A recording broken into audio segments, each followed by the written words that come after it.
साधनेचे गुपित. सद्गुरू पैमावली मातोश्री माईनं प्रथम कृतज्ञपूर्वक वंदन आणि सर्व सद्भक्त सत्साधक आपणा सर्वांना आदरपूर्वक नमस्कार. साधना म्हणजे स्थूलातून सूक्ष्म आणि सूक्ष्मातून अतिसूक्ष्माकडे जाण्याचा प्रवास आहे.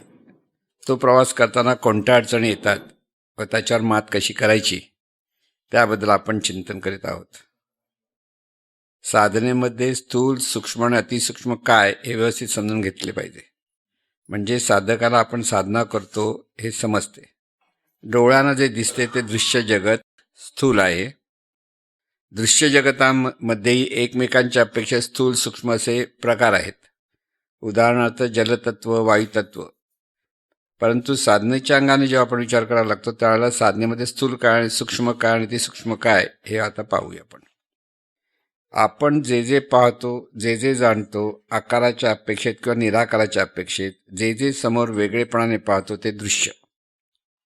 दृश्य कशाला म्हणायचं? जे आपण वेगळेपणाने जाणतो. ऐकू येतं ना मागे बरोबर? जे आपण वेगळेपणाने जाणतो त्याला म्हणतात दृश्य. आपण आपल्या प्रतिबिंबाला वेगळेपणाने जातो म्हणजे प्रतिबिंब हे आपलं दृश्य आहे. लक्षात घ्या, प्रतिबिंब आपण जाऊ नाही, प्रतिबिंब हे दृश्य आहे. आपण जे जे पाहतो, जे जे जाणतो, आकाराच्या अपेक्षेत किंवा निराच्या अपेक्षेत जे जे समोर वेगळेपणाने पाहतो ते दृश्य, ते स्थूल आहे. जो पाहणारा आहे त्याला पंचज्ञानेंद्रियाच्या द्वारे दृश्य वस्तू पाहता येतात किंवा जाणता येतात.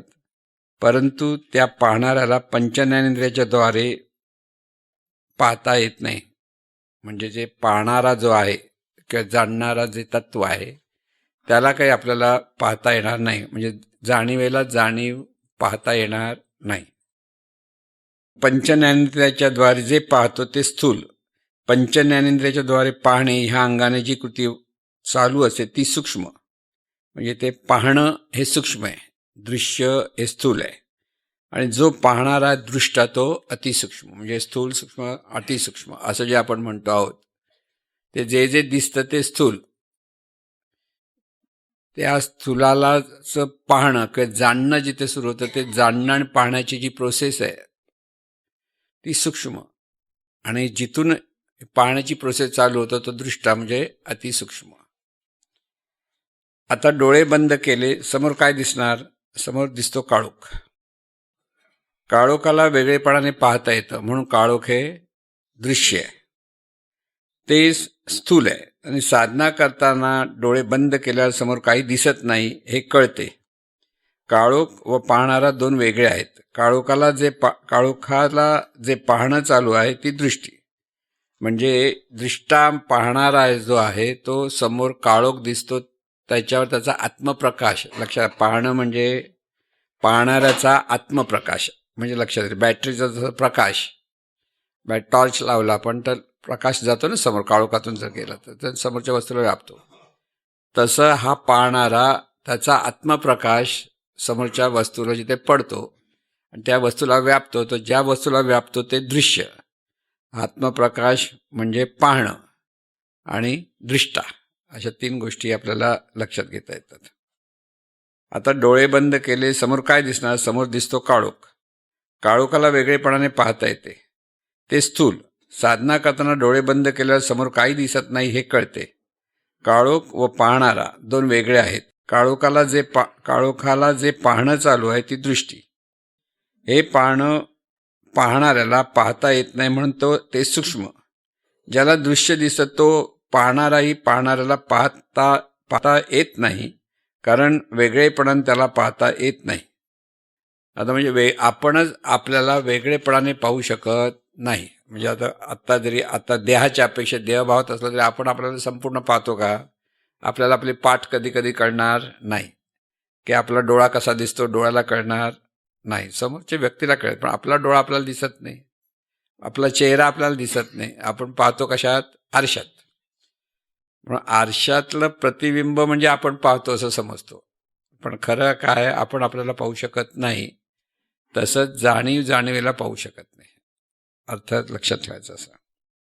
शरीर दिसले कारण शरीर स्थूल आहे, त्याला वेगळेपणाने पाहता येते. शरीराचे भान घेतो ते शरीराला व्यापणेच आहे. इथे ही जी पाहण्याची प्रक्रिया होती ती सूक्ष्म आहे. जो शरीराचे भान घेता घेता स्वतःचे भान घेतो म्हणजे अनुभवतो तो अतिसूक्ष्म. म्हणजे शरीराला जाणलं, मग कोण जाणतं याचं जेव्हा आपण भान घेतो तर ते अतिसूक्ष्म. सूक्ष्म स्थूल अतिसूक्ष्माचा अर्थ आपण इथे समजून घेतो. साधना ही अतिसूक्ष्माला अनुभवण्यासाठी, म्हणजे साधना दृष्टाला अनुभवायचं म्हणजे अतिसूक्ष्म जे आहे आपण तिथे अनुभवणं आहे. म्हणजे डोळे बंद केल्यावर काय करायचे, स्थूलाला पाहिले, सूक्ष्मरूप जाणले आणि अतिसूक्ष्माचा अनुभव घेतला की त्याला म्हणतात साधना. लक्षात आलं ना? डोळे बंद केले, समोर काय दिसलं, काळोख. काही दिसत नाही हे दिसतं, पण तो काळोख आहे हे कळतं, म्हणजे ते स्थूल रूप आहे, म्हणजे ते दृश्य. त्या काळोखाच्या दृष्टीने पाहणं जे आपलं चालू होतं, काळोखाला आपण पाहतो म्हणून आपण काळोख आहे म्हणतो. काही दिसत नाही हे दिसतं त्याला काळोख म्हणतात. काळोख कोणाला म्हणायचं? काही दिसत नाही हे दिसतं त्याला काळोख म्हणायचं. कळलं? म्हणजे काळोख हे दृश्य, दिसण्याची जी प्रक्रिया सुरू होते म्हणजे तिथे पाहण्याची जी प्रक्रिया चालू होते त्या पाहण्याला ते सूक्ष्म होतं आणि पाहणारा हा अतिसूक्ष्म. आणि म्हणून साधनेमध्ये अनुभव कशाचा घ्यायचा आहे? अतिसूक्ष्माचा. पाहणाऱ्याला अनुभवायचं आहे, त्याला म्हणतात साधना.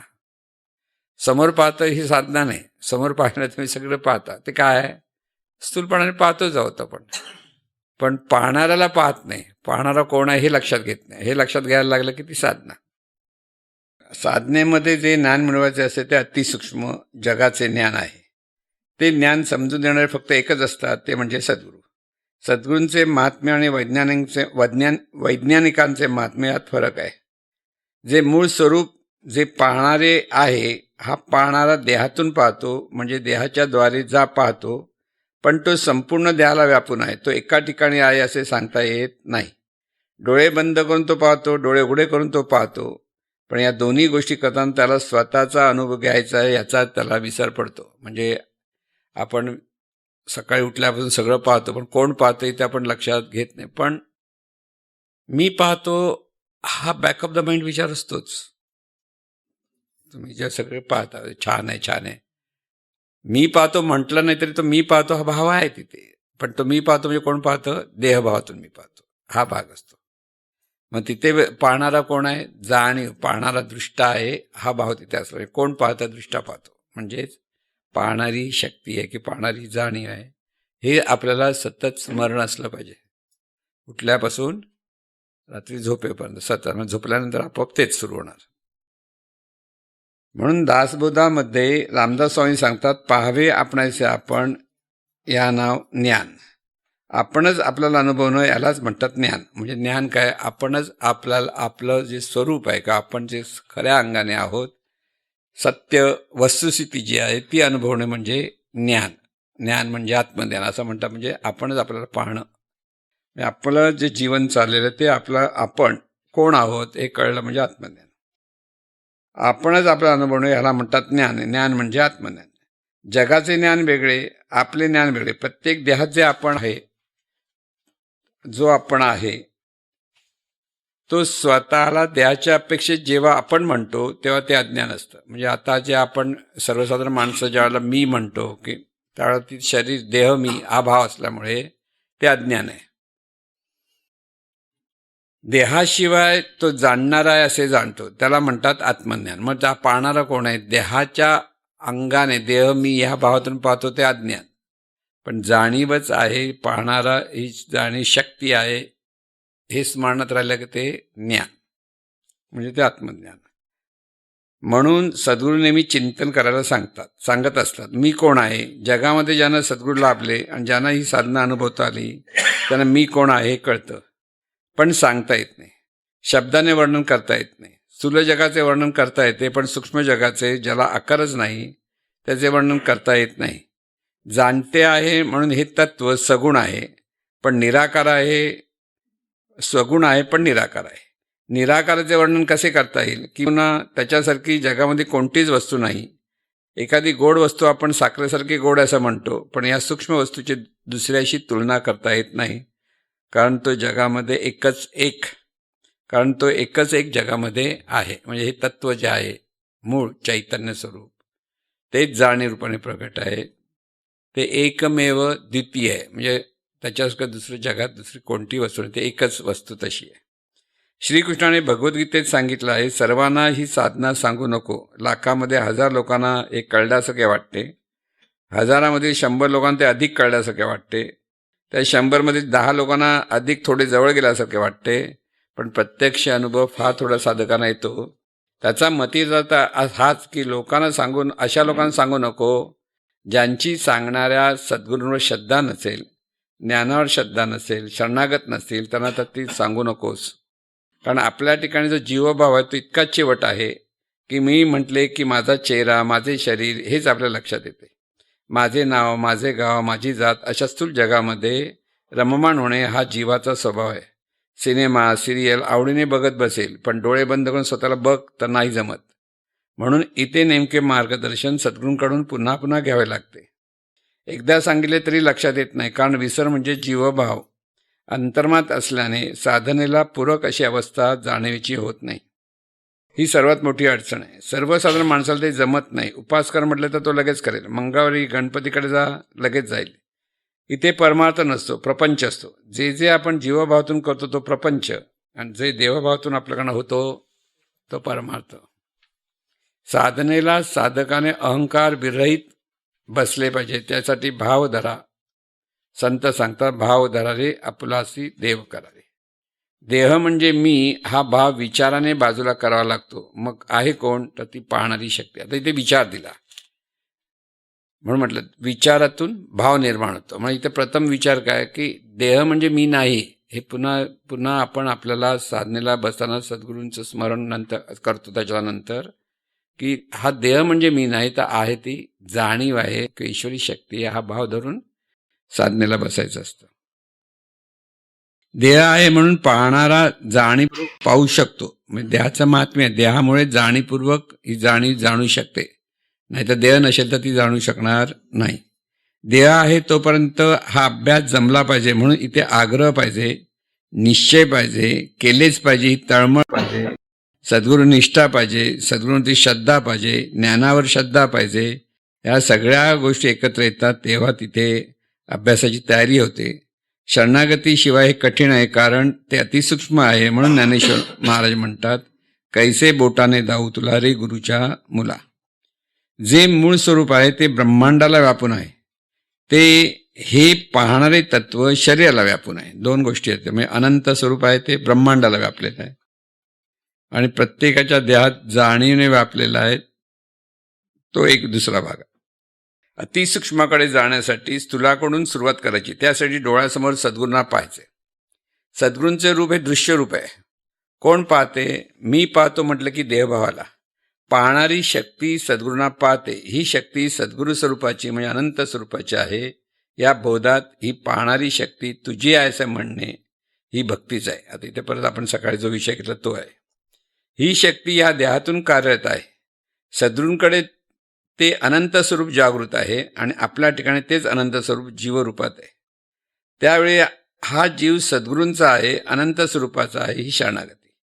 पै आपुलेनी भेदे विण जाणीजे जे माझे एकपण तयाचे नाव शरण मजे येणेगा. म्हणजे आपण जे काही वेगळे आहोत असं जे आपल्याला वाटत असतं ते वेगळे पण बाजूला करून जेव्हा आपण एकत्वाचा भाव धरतो की आहे ते सगळे चैतन्य स्वरूपाचंच अंग आहे, तेव्हा तिथे शरणागती. नाहीतर आपण लोटांगण घातलं म्हणजे शरणागती आली नव्हे. मी पण बाजूला जातं तेव्हा शरणागती हा त्याचा अर्थ. शरीराचा व्यायाम केला तर शरीर बलदंड होऊ शकते, योगासनं केलं तर मन स्थिर होऊ शकते. परंतु हे ज्ञान प्राप्त करण्यासाठी सद्गुरूंना पूर्णतः शरण गेल्याशिवाय ते ज्ञान आत्मसात होत नाही. सद्गुरूंचे महात्म्य इथे आहे. साधना करता करता तिथे प्रज्ञा जागृत होते. चित्तशुद्धीतून जी प्रज्ञाशक्ती जागृत होते त्या प्रज्ञाशक्तीला अनुभूती येते. सर्वसाधारण साधक साधनेला बसतो तिथे ही प्रज्ञा शक्ती विकसित नसते, त्यामुळे त्याला सगळ्या अडीअडचणी येतात. म्हणून प्रज्ञाशक्ती विकसित करण्यासाठी काय केले पाहिजे? सद्गुरूंची प्रबोधनं पुन्हा पुन्हा ऐकली पाहिजेत, चिंतन केले पाहिजे, सद्गुरू संघात राहिले पाहिजे, प्रयत्न केले पाहिजे. सद्गुरूंना शिष्याला येणाऱ्या अडचणी माहीत असतात. विचार येणार, संसारात काही बिघडले तर मन अजिबात स्थिर राहणार नाही. हे सर्व मनाचे स्वभाव आहे. मनाविरुद्ध घडल्यावर हा रागावतो, चिडतो, वेडेवाकडं चिंतन करतो. हा सगळा जीवाचा स्वभाव आहे. इथे सद्गुरूंना शरण गेल्यामुळे ही घसरण जी चालू आहे ती थांबते. सद्गुरूंचे स्मरण करा, चांगले विचार करा व स्वतःचे परीक्षण निरीक्षण करा. हे चित्तशुद्धीसाठी आहे. आपली चित्तशुद्धी करण्यासाठी आपलंच निरीक्षण परीक्षण करायचं. आपण कुठे कसे वागतो आहोत हे सतत निरीक्षण परीक्षण असलं पाहिजे. हे ज्ञान आत्मसात व्हायला कठीण आहे, कारण मीपणा हा इतका भरलेला आहे की सोडणे कठीण होते. मीपणा जन्मजात आहे, संस्कारामुळे तो अधिक मोठा होतो. लोकांनी मानपान दिलं की डोक्यात हवा भरते, सगळे कौतुक करतात, नमस्कार करतात, म्हणून तू मोठा नसतोस. नमस्कार करणारे मोठे असतात हे कळणे तर अहंकार येत नाही. म्हणून इथे जेव्हा आपण मार्गदर्शक म्हणतो, प्रवचन नेहमी महाराज म्हणायचे पाय पडून घेऊ नका वगैरे, ते त्यावेळेला म्हणायचे. त्याचा खरा अर्थ अनेक लोक त्या काळामध्ये जे मार्गदर्शक म्हणून झाले ते आपण स्वतःला कोणते मोठे समजायला लागले, अशी तक्रार महाराजांपुढे जायला लागली. आणि तिथे महाराजांनी मग तिथे बाबा तुझा अभ्यास होण्यासाठी तुला सांगितलं आहे, तू ज्ञानी आहेस म्हणून तुला सांगत नाही. हे पण बऱ्याच वेळा प्रवचनातून सद्गुरू मग तिथे मार्गदर्शन करायला लागले. कारण हा धोका आहे. आपण जे इतरांना मार्गदर्शन म्हणजे आपल्याला माहिती आहे ते चांगलं सांगतो, त्यामुळे लोक कौतुक करतात आणि मग आपण ज्ञानी याचा अहंकार माणसाला होतो. म्हणून इथे खूप सावध राहायचं आहे. माहिती आहे म्हणजे आपण मोठे झालेलो नाही, शब्दाने माहिती आहे, आचरणात अजून यायचं आहे. आणि म्हणून इथे सावध राहिलं पाहिजे, सावधपणे. म्हणून प्रबोधन आता जमले एखाद्या तुम्हाला सांगितलं प्रबोधन करा म्हटलं तर आपण प्रबोधन करायला जात असू तर ते मोठा धोका अहंकार येऊ शकतो, कारण लोक कौतुक करणार. सद्गुरू नेहमी म्हणायचे, अरे लहान मुलांनी सांगितलं तरी जीवन विद्या सांगितली तरी लोकांना आवडते, असं म्हणायचे. त्यावेळेला तर पूर्वी असंच बराच विषय त्याच्यावर चाललेला असायचा. त्यामुळे सांगायचं की न सांगायचं हा अहंकार होणार असेल तर भानगडीत पडायचं नाही, कारण आधीच जाता जात नाही, आणखी त्याला चिवट करायचं त्याला अर्थ नाही. म्हणून इथे सावध राहिलं पाहिजे. सावधपणा तिथे येतो की जेव्हा आपण आपला अहंकार कसा कमी होईल इथे लक्ष देता आलं पाहिजे, आपला मीपणा कसा कमी होईल इथे लक्ष, साधकाचं लक्ष इथे असलं पाहिजे. आपल्याकडे मीपणा आहे, देहभाव आहे, अहंकार हे सगळ्यांकडे आहे. ते का वाईट आहे चांगला हा भाग नाही, तर आहे, पण तो बाजूला झाला पाहिजे. तो बाजूला होण्यासाठी परोपरीने ही शक्तीच आहे, शक्तीच आहे हा बोध आपल्याला पुन्हा पुन्हा घ्यावा लागतो की सद्गुरूची शक्ती आहे. मग इथे शरणागती येते, तेव्हा अहंकारावर थोडासा ताबा घेतला जातो. म्हणून जर आपण सांगतो आणि सगळेचे लोक समोरचे लोक जर कौतुक करायला लागले की काय होतं, थोडं छातीत भुरभुरायला लागतं ना, आपल्याला तर कळतंय सगळं, असं होतं. म्हणून बऱ्याच वेळेला तिथे हा धोका होता. म्हणजे ज्यावेळेला महाराजांनी 60-62 लोकांना काहीतरी प्रबोधना करायला सांगितली आणि त्याच्या काही गोष्टी तक्रारी सद्गुरूंपुढे यायला लागल्या, तेव्हा तिथे त्यांना आता महाराजांना तर करू नको पण सांगता येईना, पण प्रवचन सांगला, अरे बाबा अहंकार आहे, तुम्हाला शिकण्यासाठी सांगितलं आहे, तिथे तुम्ही कडून मोठे झालेले नाहीत, असं स्पष्ट बोलावं लागलं शेवटी सगळ्यांना. आणि त्याचा परत वाईट परिणाम झाला. ऐकणारे म्हणतात ह्याला काय कळत नाही. ऐकणाऱ्यांना पण सतत विचारताय महाराजांनी असं सांगितलंय, महाराजांनी असं सांगितलंय. म्हणजे ह्या दोन्ही बाजूने सावध किती राहायचं हे लक्षात घ्या. म्हणजे प्रवचन करू नये असा त्याचा अर्थ नाही की प्रबोधन कोणाला सांगू नये असा नाही त्याचा, पण हे सांगत असताना हे सद्गुरूंचं आहे, हे सद्गुरूंचं आहे, सद्गुरूंचं आहे हा भाव तिथे सतत असला तर अहंकार होत नाही. पण अहंकार महाराज नेहमी म्हणतात तो सापासारखा टोपलीत ठेवल्यासारखा असतो, टोपली जराशी उघडली की फुतकार घेतो, तसा अहंकार आपल्याकडे आहे. आणि तिथे आपल्याला खूप सावध व्हावं लागतं. म्हणजे जसं प्रबोधन का तसेच कार्य करताना मग नंतर सांगायचे, कितीतरी वेळा सांगितलं त्यांनी सगळ्यांना. म्हणून सगळ्यांनी सावध राहिलं पाहिजे, असं काय नाही. ऐकणाऱ्यांनी पण सावध राहिलं पाहिजे आणि सांगणाऱ्यांनी पण सावध राहिलं पाहिजे. म्हणून मार्गदर्शन जो करतो त्याच्या पुण्यानाही पार असं म्हणतात, पण मार्गदर्शकाने अहंकार धरला त्याच्या पापांनाही पार. असं दोन्ही गोष्टी तिथे आहेत. म्हणून इथे सावध राहायचं आहे. मीपणा जन्मजात आहे, संस्कारामुळे तो अधिक मोठा होतो. लोकांनी मानपान दिला की डोक्यात हवा भरते. सगळं कौतुक करतात, नमस्कार करतात म्हणून तो मोठा नसतोच. नमस्कार करणारे मोठे असतात हे कळले तर अहंकार येत नाही. म्हणून नमस्कार करणारा, ज्याला नमस्कार केला जातो त्याच्या तो मोठा आहे. कोणाकडे लक्ष पाहिजे? जो नमस्कार करून घेतो त्याला कळलं पाहिजे हा नमस्कार करणारा मोठा आहे, मी मोठा नाही. कारण जो शरणागत होतो तो मोठा असतो, हे नेहमी लक्षात ठेवायचं. इथे हा अहंकार कुठे, केव्हा, कधी, कसा प्रगट होईल हे ब्रह्मदेव सुद्धा सांगू शकत नाही. म्हणून सतत सावधपणे जीवन जगण्यात शहाणपण आहे. हे सगळे जे जीवन चालले आहे ते परमेश्वरी शक्तीमुळे चालले आहे, हे पहिले लक्षात आले पाहिजे. मी करता आहे, मी असे करतो, मी तसे करतो, हे जे एखाद्याला वाटते ती त्याची कल्पना असते. नाक बंद कर, डोळे बंद कर, मग तू काय करता आहेस ते दाखव. जीवनात प्रगती झालेली असते पण तिथे कर्ते पण प्रगट होते, तिथे तो असतो अहंकार. तिथे नम्रच असले पाहिजे. म्हणून जो नम्र झाला भूता त्याने कोंडिले अनंत. साधना कोणाला जमेल? नम्र झालं त्याला. बरेच साधक सद्गुरूंना स्वतःच्या अडीअडचणीवर उपाय विचारतात, काय करू? सद्गुरूंनी त्यांच्या अडचणी काय उपाय सांगितले तर हे कर, पण ते साधक मार्गदर्शन आचरणात आणत नाहीत. त्याला शरणागती म्हणता येत नाही. शरणागती संबंधित गुरुचरित्रातली ही गोष्ट आहे. एक शेतकरी होता. दत्तगुरू जे होते ते गावातून जाता जाता त्या शेतकऱ्याला भेटले. तो शेतकरी त्यांचा भक्त होता. त्या शेतकऱ्याकडे गावातले शेत थोडे पिकायला आले होते. त्या शेताकडे बघून सद्गुरू त्याला म्हणाले की शेत कापून टाक. आता हा शेतकरी, त्याला माहीत होते की अजून धान्य वरती यायचं आहे, 15-20 झाल्यानंतर ते शेत भरणार आहे, कोण असे शेत कापेल? पण त्या शेतकऱ्याने कापून टाकले. बाकीच्यांनी त्याला वेडं ठरवले. तिसऱ्या दिवशी वादळ आले, सर्वांची शेती पाण्यात बुडून गेली आणि ह्याचे शेत कापल्यामुळे वाचले. ही शरणागती. सद्गुरू जे सांगतात ते साधकाच्या हिताचेच आहे हे ज्याला कळत नाही त्याला साधना जमणार नाही. सद्गुरूंकडून जे होते ते प्रज्ञाशक्तीच्या द्वारे होत असते, म्हणजेच शिवभावात ते असतात. साधक हे जीवभावात असतात. जीवभावातून शिवभावाकडे येण्यासाठी सद्गुरूंची कास धरावी लागते आणि सद्गुरूंची कृपा व्हावी लागते. आता ते ज्ञान देतात म्हणजे कृपा करत असतात. जेव्हा साधक शरणागत होतो, श्रद्धेने ते जे सांगतात ते सतत करण्याचा प्रयत्न करत असतो, तेव्हा तिथे सद्गुरू कृपा होते. तिथे ती प्रज्ञाशक्ती विकसित व्हायला लागते आणि अशा प्रज्ञाशक्तीला ह्या तत्वाचा अनुभव येतो.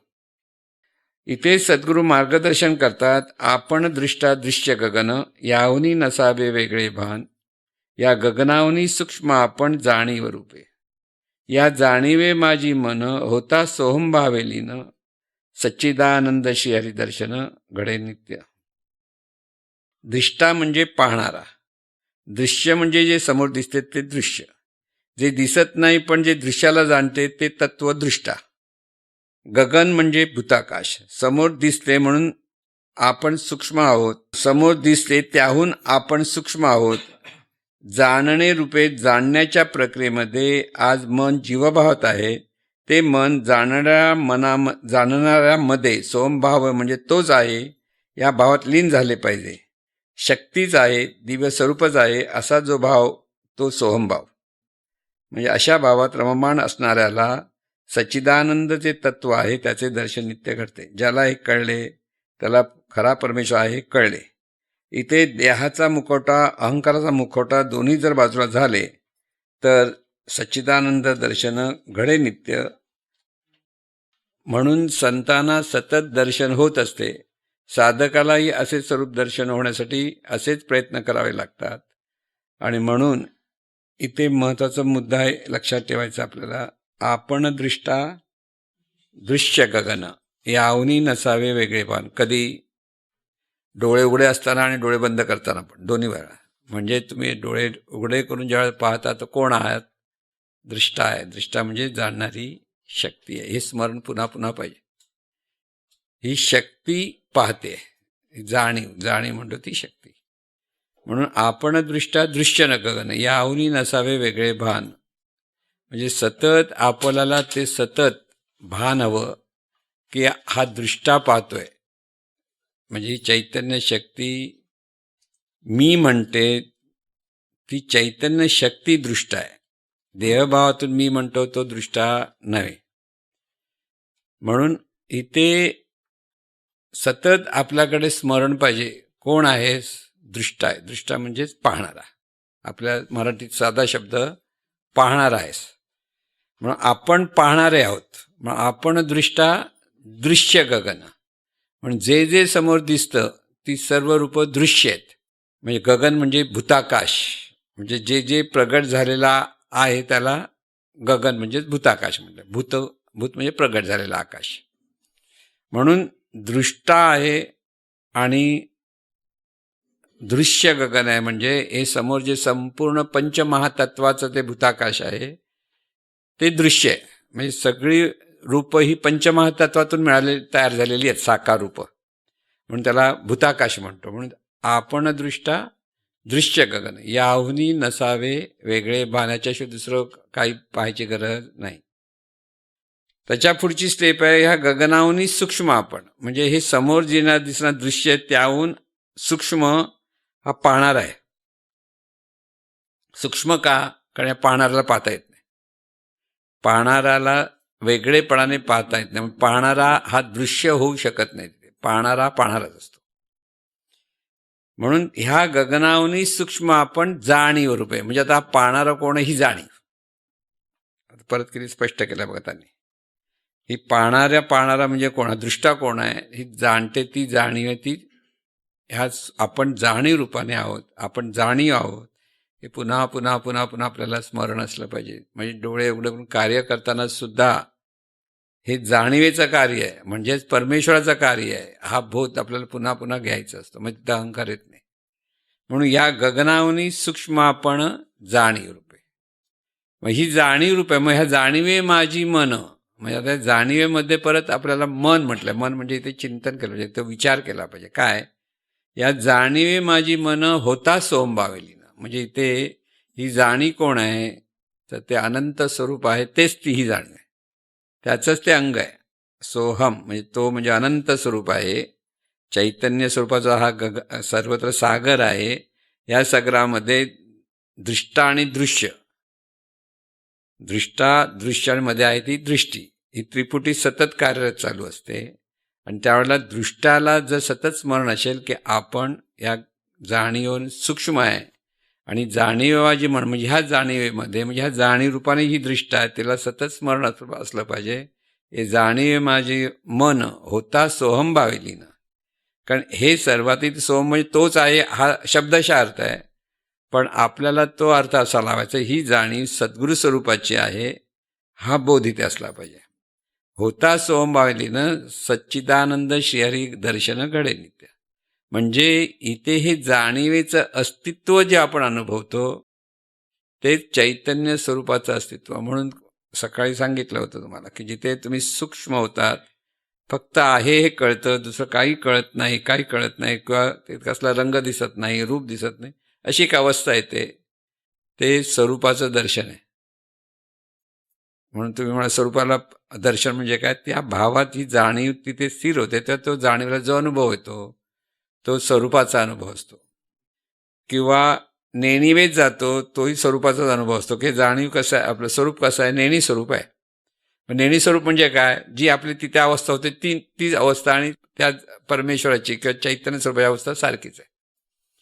म्हणून जाणीव माझी मन होता सोहम भावलेलं. ही जाणीव त्याचंच अंग आहे, वेगळं नाही आहे. म्हणून ह्या जाणीवेला जाणलं की त्या अनंत स्वरूपाला जाणलं हा भाव तिथे येतो. म्हणून या जाणीव माझी मन होता सोहम भावलेनं सच्चिदानंद श्रीहरी दर्शन घडे नित्य. म्हणजे जाणीवच आहे आणि ती सद्गुरू स्वरूपाची आहे. हे जर आपल्याकडे सतत चिंतन असेल तर ते सच्चिदानंद स्वरूपाचं दर्शन घ्यायला उपयुक्त ठरते. तिथे तो भाव जितका दृढ होतो त्या भावातून सतत कार्यरत होतं. म्हणून तिथे अनुसंधान सुरू होतं खरं. पण अनुसंधान होईपर्यंत हे स्मरण करता कोण? तर ही जाणणारी जाणी आहे. म्हणजे ही ईश्वरी शक्ती आहे. आणि ही ईश्वरी ती अनंत स्वरूपाचं अंग आहे. ती अनंत स्वरूपापासून वेगळी नाही. म्हणून ते अनंत स्वरूपच जाणीव रूपाने ह्या देहातून जाणतं. हा अर्थ लक्षात. म्हणून जाणी काय? ते जे अनंत चैतन्य स्वरूप आहे ते ह्या देहातून जाणीव रूपाने जाणतं. म्हणून तत्वमसी याचा अर्थ तो आहे की ते जे अनंत स्वरूप आहे तेच इथे जाणीव रूपाने आहे. तेच स्वरूप म्हणजेच आत्मस्वरूप आहे हा भाव तिथे असला पाहिजे. आत्मस्वरूपाचा अनुभव घ्यायचा म्हटलं तर त्या तत्वाचा अनुभव घेता आला पाहिजे. हे जाणणेपणाचा अनुभव घेता आला पाहिजे. आणि जाणणेपणाच्या ठिकाणी जितकं स्थिर होता येईल तितकं ही साधना परिपक्व होत जाते. म्हणून इथे निवांत व्हायचं आहे. निवांत होत होत होत एक अशी स्थिती येते की तिथे आपण नुसते असतो. नुसते असणे पण असतं हेच स्वरूपाचा अनुभव. परत इथे वेगळं काहीतरी दिसतं असं नाही, रंगरूप दिसतं असं नाही. पण तिथे बऱ्याच लोकांना निरनिराळे अनुभव पण येतात.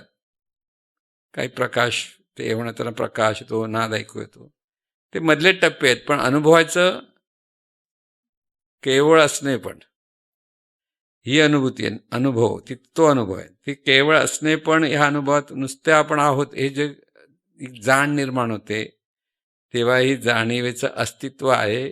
कसं अस्तित्व आहे? असंच. त्याला रंग गंधबिंद काही नाही, जे आहे ते आहे. हा बोध जेव्हा पक्का होतो, पुन्हा पुन्हा पुन्हा पुन्हा साधना करत करत जेव्हा ही जाणीव त्या लेवलला पोचते तेव्हा जाणीवामध्ये परिवर्तन सुरू होतं. बोला, विचारच वगैरे. अस्तित्वाचा अनुभव जे आता आमच्या माझ्यासारख्या साधकाला त्या स्टेजला गेल्यावर आणखी 100 स्पीड ऑफ सेकंड तिथे त्याच्यात सातत्य ठेवल्यात तो वाढतो. एकदा वाढतो आणि एकदा अनुभव आल्यानंतर, वाढल्यानंतर अनुभव आल्यानंतर अनुभूतीच्या अधिष्ठानावर साधक अनुसंधानात पोचतो. बघा, अनुसंधान म्हणजे दुसऱ्या गोष्टी, तुम्ही मे महिन्यात आंबा खाल्लाय पण अजूनही आंब्याची चव आठवते, ते अनुसंधान आहे. कुठेतरी आतमध्ये आहे. म्हणजे अनुसंधान म्हणजे एक परमार्थ अनुसंधान म्हणजे सहज स्मरण तुम्हाला असलं पाहिजे. हे सहज स्मरण. आंबा गोड आहे हे सहज स्मरण आहे ना. आंबा कसा गोड आहे तर सांगता येत ना, पण तो आहे. तसं ही जाणीव आहे, याचा अनुभव एकदा आला आणि तो परिपक्व झाला की म्हणजे आता पुन्हा पुन्हा पुन्हा करून हे आहे, हे असं आहे, तेव्हा ही जाणीवच आहे. इथे आपण स्थिर व्हायला लागतं. आपण म्हणजे ही जाणीव स्थिर व्हायला लागते.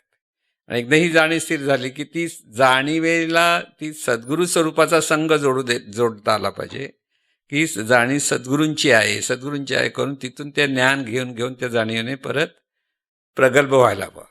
नुसतं कळलं तरी पार झालं असं म्हणता येत नाही. कारण तिथं तो मीपणा कुठेतरी लपलेला असतो, दडलेला असतो.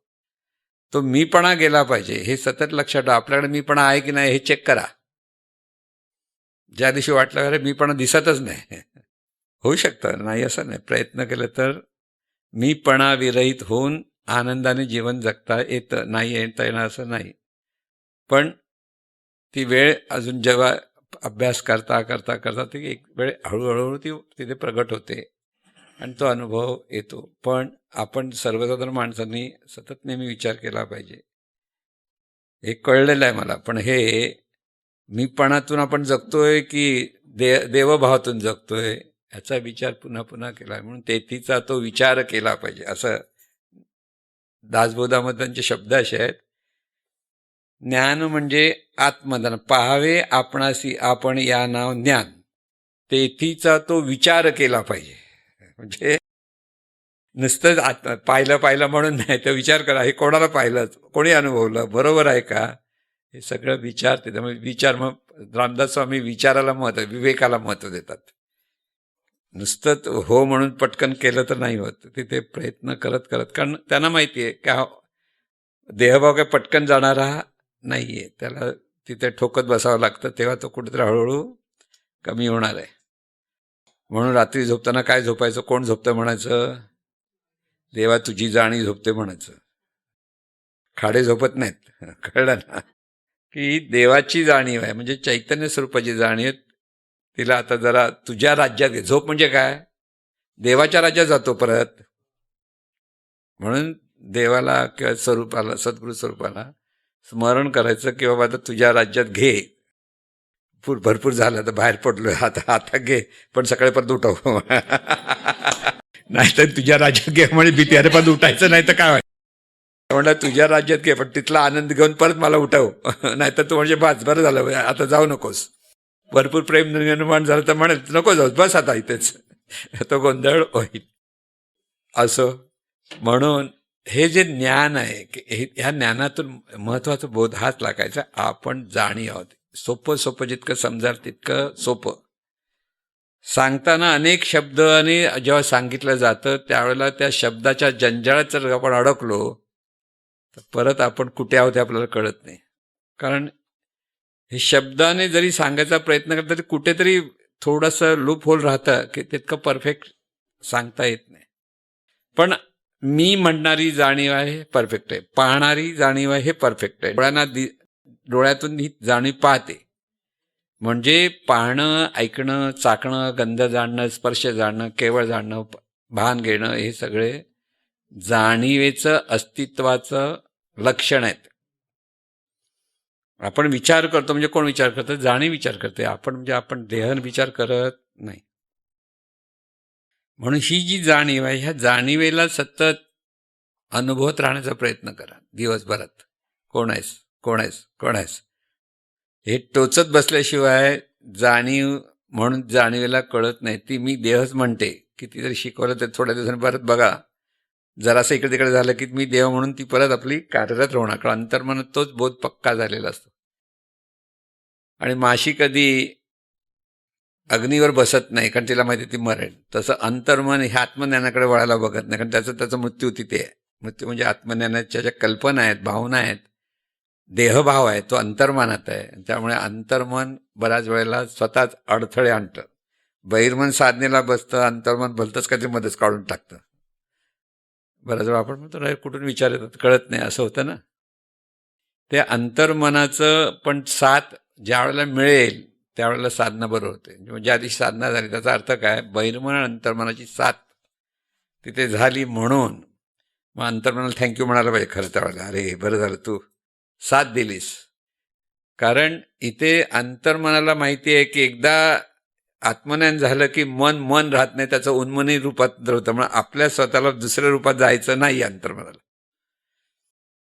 ज्या वेळेला बहिर्मन अंतर्मनाचं ऐक्य होतं म्हटलं की जो अनुभव येतो त्यावेळेला बहिर्मनाचं वितरण होतं आणि अंतर्मनाचं उन्नयन होतं. असे शब्द आहेत महाराजांचे. हे शब्द बरोबर लक्षात ठेवायला पाहिजे. काय कशासाठी म्हणतात की बहिर्मनाचं वितरण म्हणजे काय, मीपणाचं वितरण.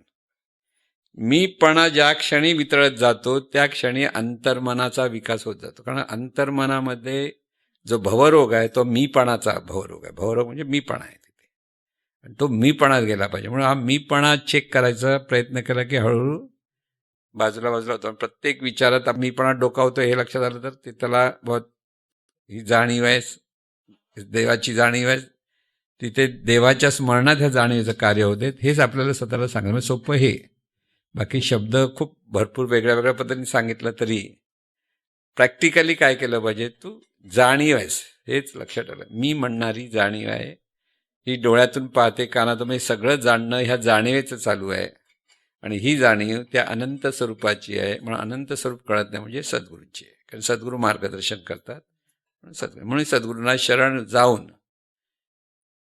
हा अभ्यास पुन्हा पुन्हा केला पाहिजे. शरण सुरुवातीला आपण देहाच्या अपेक्षेत जातो पण हळू ती शरणागती वाढत जाते तेव्हा त्या जाणीवेच्या म्हणजे स्वरूपाला शरणागत होणं म्हणजे नदीने समुद्रांना भेटणं किंवा सांडुनी मीपणाचा लोभू मिटे घेतला सिंधुत्वाचा लाभू तैचा मी शंभू शांभवी झालो. म्हणजे इथे मीठपणाचा लोभ बाजूला केला पाहिजे. मीपणा हा आपला लोभ आहे. आवडतो आपल्याला खूप. तुम्ही म्हणता आवडत नाही, आवडतो. चिकटलेला म्हणजे उगीच चिकटला नाही का त्याला, त्याच्यावर आपलं प्रेम आहे भरपूर. मग आपणच आपल्यावर प्रेम करतो मीपणातून, ते पण आहे तिथे. कळलं ना. म्हणून तिथे तो लोभ सोडता आला पाहिजे आणि स्वरूपाच्या सागरात उडी मारली पाहिजे. या मीपणाला घेऊन म्हणण्यापेक्षा तो सागरात उडी मार की मीपणा तिथे वितरतो. सागरच आहे कळलं की मीपणा बाजूला जातो आणि मग तिथे हे दिव्य ज्ञान प्रगट होतं. हे दिव्य ज्ञान सर्वांचं प्रगट हो अशी सद्गुरूचरणी प्रार्थना. आता आपण 5 वेळा सद्गुरूंची विश्व प्रार्थना म्हणू. प्रार्थना म्हणताना काय भाव धरायचा आहे, काय भाव धरणार सांगा बरं. काय भाव धरणार बोला मोठ्याने. प्रार्थना कोण म्हणतं, प्रार्थना कोणाला म्हणता आणि प्रार्थनेचा अर्थ काय, या 3 गोष्टी आपल्याला लक्षात आल्या. आता आपण सद्गुरूंची प्रार्थना म्हणतो म्हटलं ना, आता आपली नेहमी सद्गुरूंची ती सवय आपल्याला, म्हणून ती पण म्हणूया आपण. आता हे ईश्वरा सर्वांना चांगली बुद्धी दे, आरोग्य दे, असं म्हणतो ना. मग आता ईश्वर कोण आहे? जाणीव आहे. ही जाणीवेला ईश्वर म्हटलंय. मग या जाणीवेलाच प्रार्थना म्हणायची की तू ईश्वर आहेस हे सांगायचं तिला. तू अमुक तमुक नाहीस, तू ईश्वर आहेस हे जाणीवेला सांगायचं. म्हणून हे ईश्वर आहे, त्याला मूळ स्वरूपाची आठवण देतो आपण. तू जाणीवेस, ईश्वर आहेस. सर्वांना म्हणजे सर्व जाणीवेना चांगली बुद्धी दे, म्हणजे शहाणपण आणि आत्मज्ञान. बॅक ऑफ द माइंड हे शब्द लक्षात ठेवायचे, म्हणजे त्या पद्धतीने आपल्याकडे परिणाम मिळायला लागतात. आरोग्य दे म्हणजे शरीराचं आणि मनाचं. सर्वांना म्हणजे सर्व जाणीवांना. सुखात म्हणजे शांती सुख. आनंदात म्हणजे सुंदर मजबूत मन, म्हणजेच ईश्वरत्वावर नितांत श्रद्धा आणि प्रयत्नरूपी परमेश्वरावर अढळ निश्चय. 2 गोष्टी लक्षात ठेवते, बाकीच्या गोष्टी त्याला पूरक पोषक आहेत. तिथे 8 गोष्टी सांगितल्या, त्यातल्या 6 गोष्टी म्हणजे ग्रंथांचं वाचन, पुन्हा पुन्हा चांगले विचार करणं, चांगल्या लोकांच्या संगतीत राहणं, नामस्मरण करणं, आणि आपल्या वाट्याला आलेलं काम आपण प्रामाणिकपणे करणं. अशा 6 गोष्टी ज्याला एकत्र होतं त्याला 8, म्हणजे त्याला अष्टविनायक आपण म्हणायचं. पूर्वी अभ्यास करताना लक्षात ठेवायला अष्टविनायक. अष्टविनायक म्हणजे सुंदर मन, म्हणजे मजबूत सुंदर मन, आणि सुखात आनंदात ऐश्वर्यात ठेव. ज्ञानाचं ऐश्वर्य आणि सुखसोयी दोन्ही पाहिजेत. प्रपंचाच्या सुखसोयी हे सुद्धा ऐश्वर्य, आणि त्याहून महत्वाचं ज्ञानाचं ऐश्वर्य पाहिजे. आणि सर्वांचं भलं कर म्हणजे दिव्यत्वाची जाणीव प्रकट व्हावी. कल्याणकर म्हणजे देवपणातून कार्य होऊ देत. आणि रक्षण कर म्हणजे सर्व परिस्थितीत या जाणीवेचं रक्षण कर. आणि तुझे गोड नाम म्हणजे तुझे दिव्य स्वरूप सतत स्मरणात राहू दे. म्हणून आता जाणीवेसाठी प्रार्थना करायची. म्हणून तिथे अंतर्मुख होऊन प्रार्थना करा. म्हणजे जाणीवेसाठी प्रार्थना कशी करणार? जाणीवच आहे आणि ही जाणीव ईश्वरी शक्ती आहे, म्हणून या ईश्वरानेच प्रार्थना करायची. आपणच आपल्याला प्रार्थना करायची. ती आता करूया. हे ईश्वरा सर्वांना चांगली बुद्धी दे, आरोग्य दे, सर्वांना सुखात आनंदात ऐश्वर्यात ठे. सर्वांचं भलं कर, कल्याण कर, रक्षण कर, आणि तुझे गोड नाम मुखात अखंड राहू दे. हे ईश्वरा सर्वांना चांगली बुद्धी दे, आरोग्य दे, सर्वांना सुखात आनंदात ऐश्वर्यात ठे. सर्वांचं भलं कर, कल्याण कर, रक्षण कर, आणि तुझे गोड नाम मुखात अखंड राहू दे. हे ईश्वरा सर्वांना चांगली बुद्धी दे, आरोग्य दे, सर्वांना सुखात आनंदात ऐश्वर्यात ठे. सर्वांचं भलं कर, कल्याण कर, रक्षण कर, आणि तुझे गोड नाम मुखात अखंड राहू दे. हे ईश्वरा सर्वांना चांगली बुद्धी दे, आरोग्य दे, सर्वांना सुखात आनंदात ऐश्वर्यात ठे. सर्वांचं भलं कर, कल्याण कर, रक्षण कर, आणि तुझे गोड नाम मुखात अखंड राहू दे. हे ईश्वरा सर्वांना चांगली बुद्धी दे, आरोग्य दे, सर्वांना सुखात आनंदात ऐश्वर्यात ठे. सर्वांचं भलं कर, कल्याण कर, रक्षण कर, आणि तुझे गोड नाम मुखात अखंड राहू दे. शंकर म्हणतो तथास्तु, शंकर म्हणतो तथास्तु, शंकर म्हणतो तथास्तु तथास्तु तथास्तु तथास्तु तथास्तु तथास्तु तथास्तु ओम शांति शांति शांति ओम शांति शांति शांति ओम शांति शांति शांति पुंडलीकवरदे हरि श्री ज्ञानदेव तुकाराम सद्गुरु श्री नारायण महाराज की जय सद्गुरु श्री पै महाराज की जय सर्व संतन की जय वासुदेव हरि वासुदेव हरि वासुदेव हरि बजरंग